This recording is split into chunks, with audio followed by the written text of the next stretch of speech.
Deuce was one of those voices in the room. Oh, for sure. It does. So Deuce was obviously a vocal leader on the team.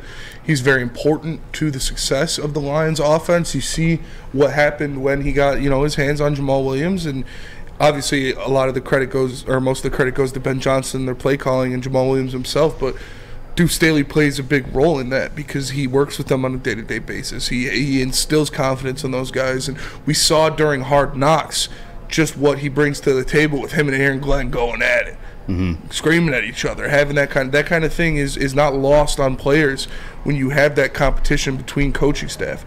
So it is a big role to fill. That is a guy who was a big part of this team, both vocally and what he did in the coaching room. So it does suck to see him go, but all the best of luck to him.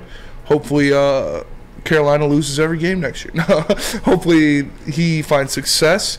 I'm sure what he did was the best move for him and his family, and all the best of luck to Coach Staley. We loved you with your time when you shared your time with us here, and we hope for the best for you.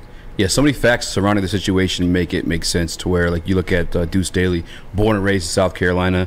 He has a existing relationship with Frank Reich. When Frank Reich won the Super Bowl and with Philadelphia as an offensive coordinator, Deuce Staley was the running backs coach there as well.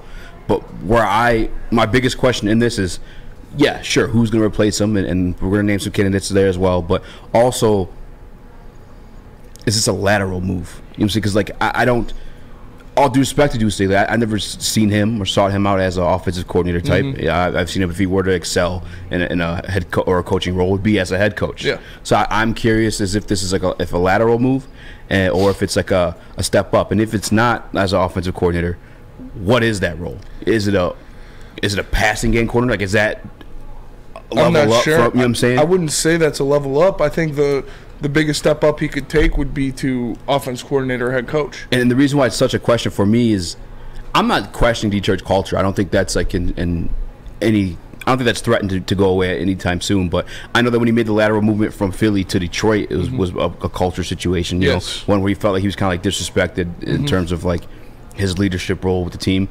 And I'm hoping that's not the same scenario here. I doubt it is. You saw Dan Campbell had a lot of riding on his influence, had a lot of confidence in what he brought to the table, what he said meant to the team, and he was obviously a very vocal and important part of that locker room. So I doubt he felt disrespected in any way. We never heard anything like that coming out of their camp. So I expect, like I said, it was just a better paying opportunity, maybe one that offered a little bit more responsibility, something that he'd like to do, and he took the chance. And that's what happens when you're a good coach, when you have a good coaching staff, you're going to lose some pieces.